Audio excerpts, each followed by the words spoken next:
Un seul point a constitué l'ordre du jour de cette réunion du secrétariat permanent de la force montante congolaise, élargi à la commission de contrôle et d'évaluation.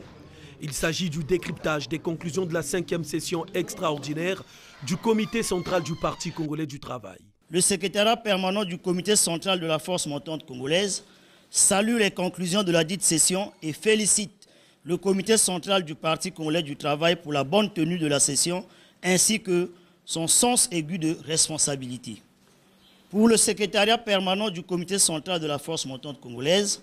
ce congrès, dit congrès du cinquantenaire, est porteur d'espoir dans le cadre de la consolidation de la position du Parti congolais du travail sur l'échiquier politique national et international,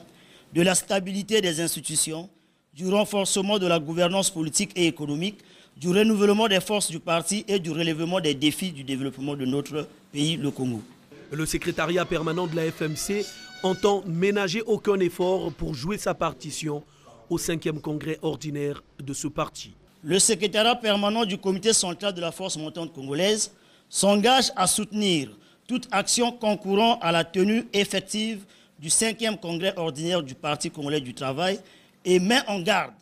tous ceux qui tenteraient d'entraver le processus ainsi engagé. La jeunesse du PCT réaffirme leur soutien au président du comité central de ce parti, président de la République, Denis Sassou Nguesso.